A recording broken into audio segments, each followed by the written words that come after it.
Zonja dhe zotri, mirëmbrëma, ky është edicioni qendror I lajmeve këtu në ekranin e kanalit 7, ku ndër të tjera do të ndiqni.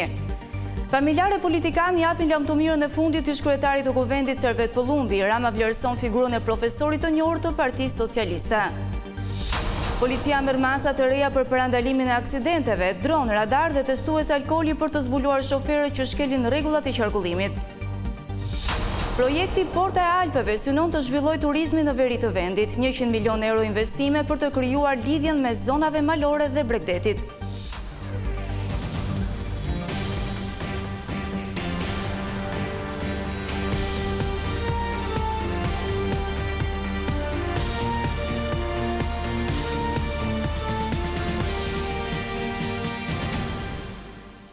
Vjojmë gjërësisht me zhvillimet kryesore.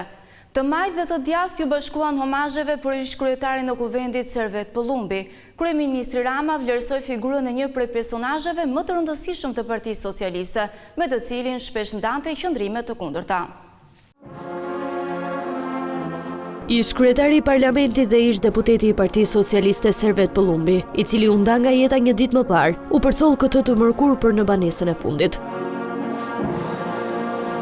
Homazhet për ish kryeparlamentarin u mbajt në Teatrin e Operës dhe Baletit, teksa familjar, miq dhe figura të ndryshme politike I dhanë lamëtumirën. Djali I tij, ish deputeti socialist Arben Pëllumbi, e cilësoi largimin e babait si një boshllëk. Megjithatë u shpreh se figura e Servet Pëllumbit do të mbetet për gjithmonë. Fjalët e tij, këshillat, prania e qetë, të gjitha këto do të na shoqërojnë për gjithmonë. Sot duhet të them me krenari që jam djali I tij. Ndonë se kishin qëndrime të kundërta. Për kryeministrin Edi Rama, ish eksponenti socialist ishte një figurë që duhej vlerësuar. Profesori përfaqësonte gjithçka që unë nuk simpatizoja. Konservator, marksist-leninist, dhe ka qenë një nga mësimet më të çmuara të gjithë të rrugtimit tim përballja me realitetin e njeriut përtej etiketimeve dhe për surprizën time kam njohur një njeri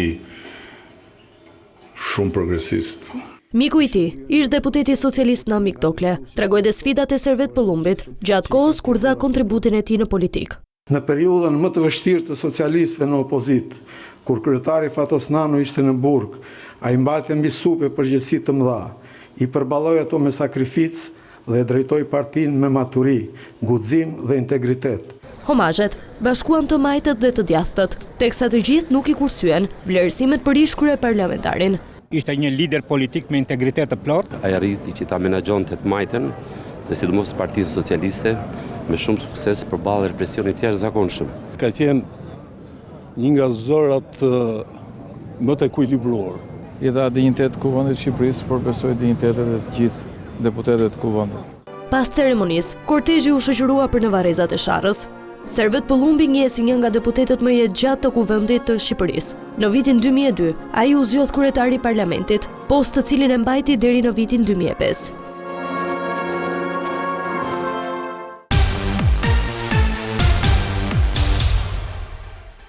Sali Berisha ju rikthye sërish raportit të Parlamentit Evropian për Shqipërinë, duke ndaluar të rëndësia e ruajtjes së pavarësisë së SPAK. Kreu I PD-s e bëri të qartë se nuk do të bashkojë votat me Edi Ramën, që sipas tij kërkon të dobësojë prokurorinë e posaçme. Kryetari I Partisë Demokratike Sali Berisha kërkoi deputetëve të fokusohen tek protesta që do të zhvillohet ditën e premte në datën 8 maj. Berisha shfrytzoi mbledhjen e grupit për të bërë apel deputetëve që në 40 orë të ardhshme të përqendrohen tek organizimi I protestës kundër kryeministrit Edi Rama e qeverisë socialiste. Ju bëj thirrje që çdo minutë, çdo orë t'ja kushtojmë përgatitjes së këtij aktit kryengritjes paqësore 8 majit. Të dëshmojmë se ne nuk pranojmë kurrë Edi Ramën, qeverinë e tij si të ligjshme, nuk ka asnjë legjitimitet për shkak të zgjedhjeve që ka rrëmbyer Berisha zgjodhi për të dytën ditë radhazit i bëjehon raportit Komitetit Jashtëm Parlamentit Evropian. Sipas Berishës, ky dokument është i rëndësishëm pasi tregon të vërtetën për situatën në Shqipëri. E Berisha gjatë mbledhjes së grupit veçoi rekomandimet për Parlamentin. Kërkon fuqizimin e komisioneve parlamentare, kushte, pune, jo mbajtjen e dokumentacionit, mosdhënien e dokumentacionit deputetëve. Ne kemi bërë dhe do bëjmë çdo përpjekje për të përmbushur misionin tonë. Ne nuk tërhiqemi. Ne nuk bojkotojmë. Berisha, duke u nisur nga rekomandimet e Parlamentit Evropian për SPAK-un, premtoi sërish se nuk do të votojë asnjë nisëm që cënon pavarësinë e prokurorisë posaçme. Ja ku jemi këtu, të deklarojmë publikisht se në mënyrë absolute nuk ekziston asnjë shans që ne të ndërmarrim një votim apo një bashkëpunim me Edi Ramën për të dobësuar veprimtarinë apo për të ndryshuar ligjet për organet të drejtësisë. Jo. Kryetari i Partisë Demokratike Berisha premtoi se ky dokument do të jetë program pune për PD-n e opozita do të zbatojë detyrimet e saj. Por në këtë dokument Parlamenti Evropian thekson se protestat e dhunshme nuk kanë vend në demokraci. E mbetet për tu parë se çfarë do të bëjë PD-ja në protestën e 8 majit.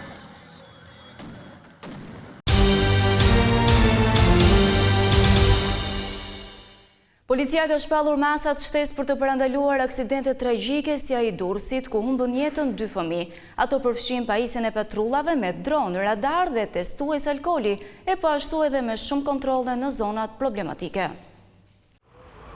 Aksidenti tragjik në Durrës, ku fatkeqësisht humbën jetën 2 fëmijë pas përplasjes në trotuar nga shoferi alkoolizuar Nikol Radaçi, ka bërë që policia të marrë një serë masash për parandalimin e aksidenteve, duke kryer monitorimin më të rreptë të akseve rrugore. Drejtori i Departamentit për Rendin dhe Sigurinë Publike Dimitraj Ziu paralajmëroi masa shtesë kundër aksidenteve, duke theksuar se në të gjitha strukturat e policisë rrugore janë pajisur me dron, kamera, aparate fotografike, si dhe pajisje të tjera teknologjike. Janë kalibruar 22 mjete shtesë mas. Janë pajisur të gjitha strukturat e policisë rrugore me drone, kamera dhe aparate fotografike, aparate alkool testues dhe drog testues. Njëkohësisht do të bashkëpunohet me qendrën kombëtare të monitorimit të trafikut, me qëllim që shkelet e kosatura t'i kalojnë policisë rrugore për të përcjellur masat administrative. Policia bëri publike dhe shifrat e aksidenteve për 4 muajt e parë të këtij viti, shkelje rrugore që janë burim për aksidente. Janë arrestuar njëse 1009 shtetas, drejtues autometër, për drejtim mjetën në gjendje të dhëur dhe pa leje drejtimi. 82.100 drejtues mjetësh janë dëshkuar për shpejtësi mbi normat e lejuara, 815 drejtues autometësh nuk kanë asnjë pikë me lejen e drejtimit dhe do të nështrohen testit nga e para. 27.000 drejtues autometësh janë dëshkuar për parakalime të gabuara, rreth 60.000 drejtues autometësh për drejtim mjetit pa sigurimi. Sa i takon urdhrit të drejtorit të përgjithshëm për heqjen e patrullave në akset kombëtare, zyrtari i policisë sqaroi se bëhet fjalë për ndalimet pa arsye të qytetarëve. Kanë të bëjmë me mos ndalimin e autometër në rrugë nacionale pa shkak, duke krijuar imazhin e keq në publik. Në akset rrugore nacionale, shërbimi dhe policisë rrugore monitorojnë qarkullimin dhe do të evidentojnë shkeljet rrugore nëpërmjet pajisjeve teknologjike.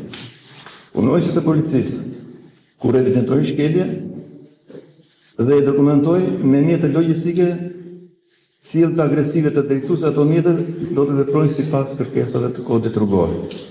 Urdhri i Skënder Hitës ka të bëjë vetëm me faktin që rrugorja të mos ndalojë mjetet pa arsye në rrugë, pasi në këtë mënyrë bëhen vetë uniformat blu burim aksidenti në autostrada apo rrugët nacionale.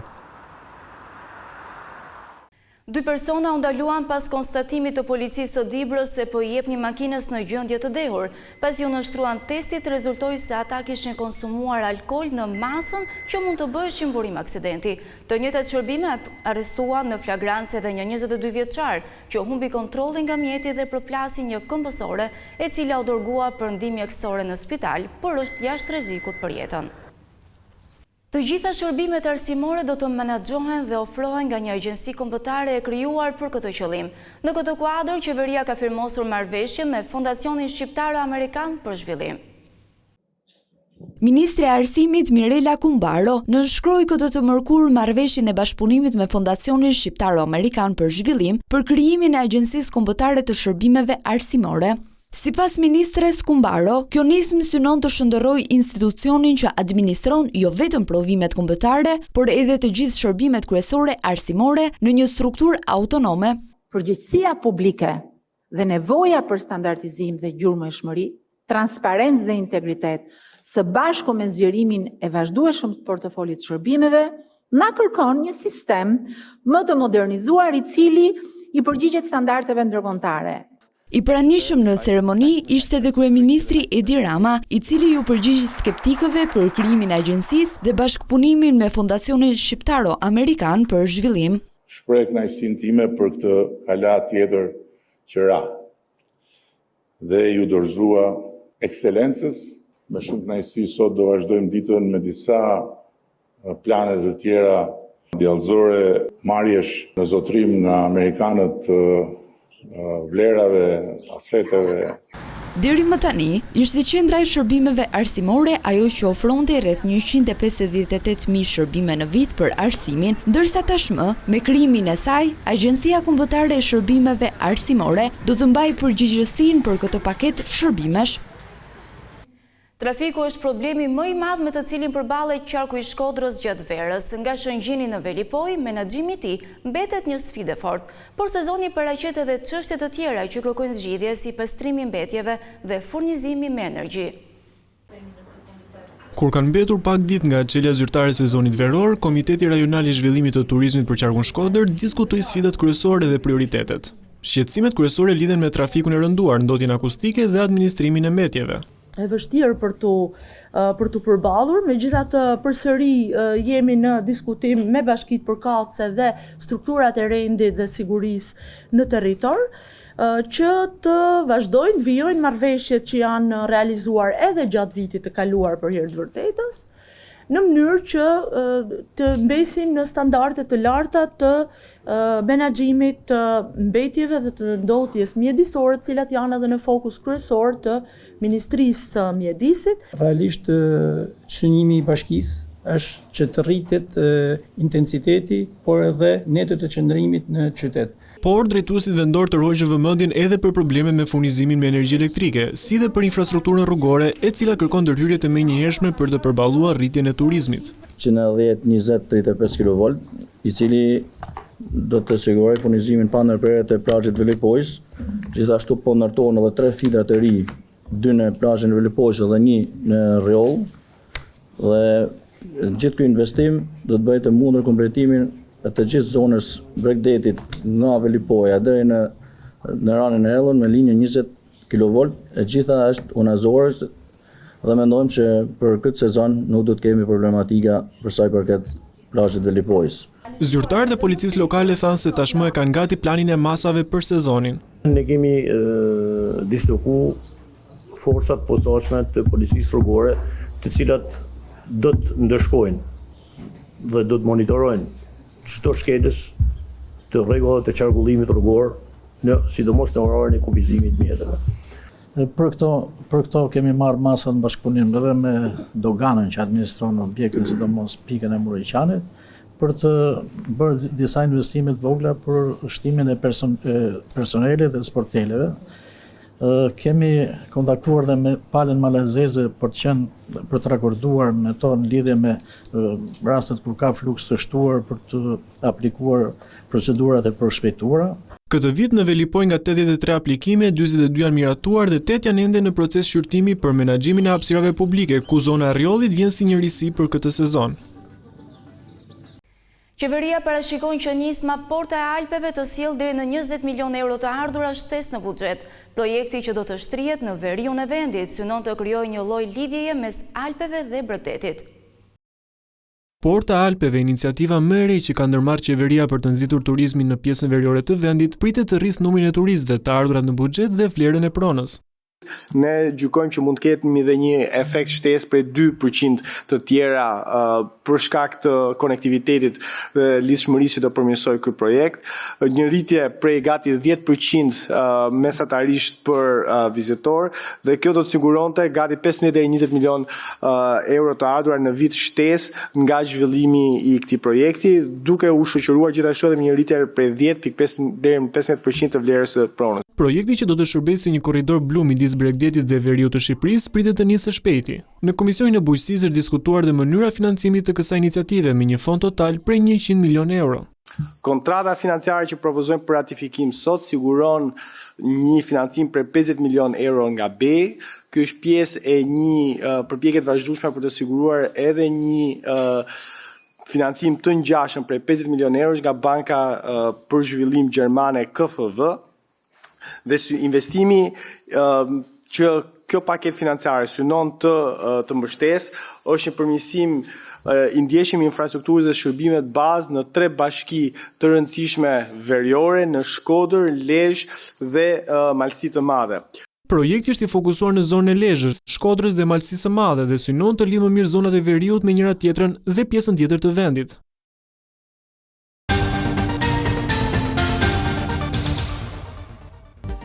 Ky është edicioni qendror informativ për ditën e sotme. Unë ju falenderoj për vëmendjen. Bashkë mirupafshim.